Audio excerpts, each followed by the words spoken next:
पंचमी, अष्टमी, एकादशी, प्रदोष, शिवरात्रि, अमावस्या, पूर्णिमा, इस दिन ये 7 दिवस आपको बताए थे और कहा गया था कि 5-5 दिए लगाना शाम के समय पर, बन सके उन दिए को लंबी बाती का। कौन सी बाती का? जम के बोलो जरा। लंबी बाती का। आपको पहले भी कथा में कहा, लंबी बाती का जो दिया होता है,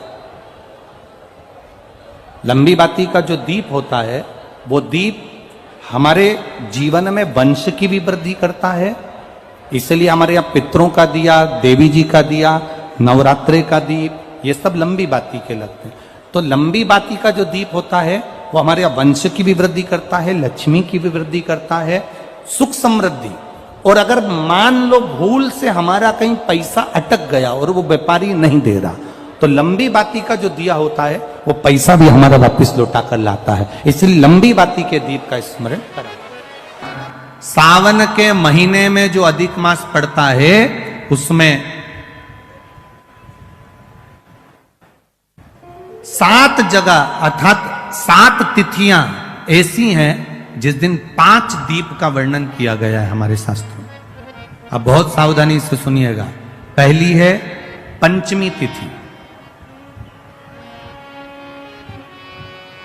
अधिक मास सावन का जब मेल हो, अधिक मास सावन के महीने में अगर पड़े और पंचमी तिथि आप अगर शुरू की, मतलब आज भी पंचमी है, मान लो आज की पंचमी अगर आप नहीं कर पाए तो अगली जो पंचमी आ जाए अधिक मास के महीने में, आप वो भी कर सकते। पंचमी, अष्टमी, एकादशी, प्रदोष, शिवरात्रि, अमावस्या, पूर्णिमा, ये 7 तिथियां हमारे यहां सावन के अधिक मास का जो संजोग होता है, इसमें ये 7 तिथियां, फिर से बोलो, पंचमी, अष्टमी, एकादशी, प्रदोष, शिवरात्रि, अमावस्या, पूर्णिमा, ये वो तिथियां हैं 7 जिन तिथियों में अगर हम 5 दीप घृत के, घी के 5 दिए अगर अपने दरवाजे के बाहर केवल भगवान की भक्ति के लिए, शिव तत्व की प्राप्ति के लिए, वैसे तो दीप लगाना चाहिए, तुलसी के क्यारे के पास लगा दो, मंदिर में लगा दो, या शिवालय पर लगा दो, या देवालय पर लगा दो। और इस कीचड़ पानी में अगर कहीं ना जा पाओ, अगर पानी वानी बरस रहा है, जगह जगह बहुत पानी है, भले इधर क्षेत्र में इतना ना दिख रहा हो पर अन्य क्षेत्रों में बहुत पानी है, तो कोई ना जा पाए तो भगवान का स्मरण कर कर उन दीप को भगवान के सामने प्रज्वलित कर कर 5 दिए इन तिथियों में, पंचमी, अष्टमी, एकादशी, प्रदोष, शिवरात्रि, अमावस्या और पूर्णिमा, जो सावन के महीने में अधिक मास पड़ता है, उसमें ये 7 तिथियों पर जो 5 दीप भगवान के सामने प्रज्वलित कर कर अपने दरवाजे के पास में बाहर की ओर रख देता है, उसके घर में कभी रोग, बीमारी और लक्ष्मी की कोई कमती नहीं होती, उसका जीवन सार्थक हो जाता है। पर सावन के महीने में अधिक मास के संजोग पर ये होता है। बाकी के समय पर अधिक मास कोई से भी अगर महीने में आ गया, आषाढ़ का आ गया, या कोई महीने में कार्तिक का आ गया अधिक मास, या कोई अन्य महीने में आ गया, तो उसका प्रमाण नहीं है महाराज। सावन के महीने में अगर अधिक मास पड़ रहा तो ये 5 तिथियां।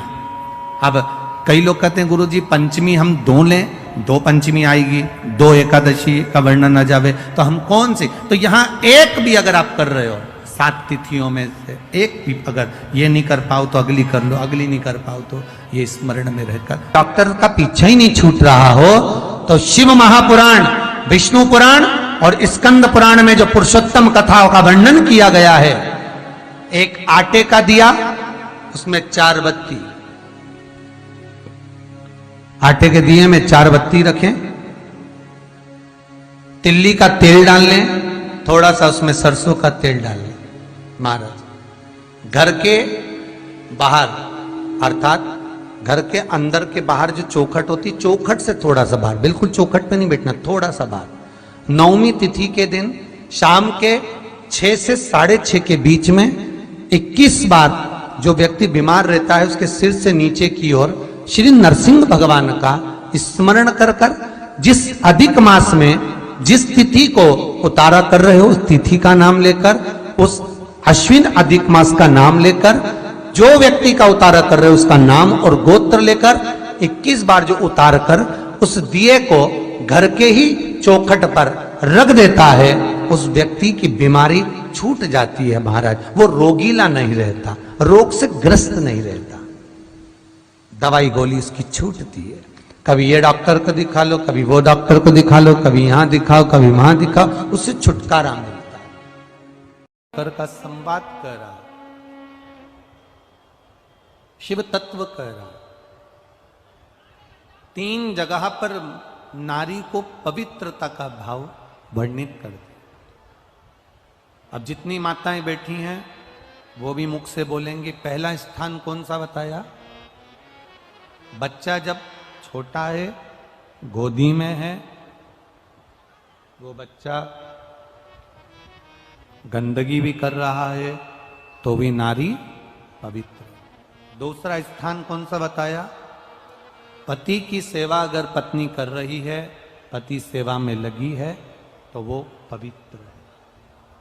तीसरा स्थान कौन सा बताया? घर के बुजुर्ग माता पिता सास ससुर की सेवा में लगी है वो पवित्र है।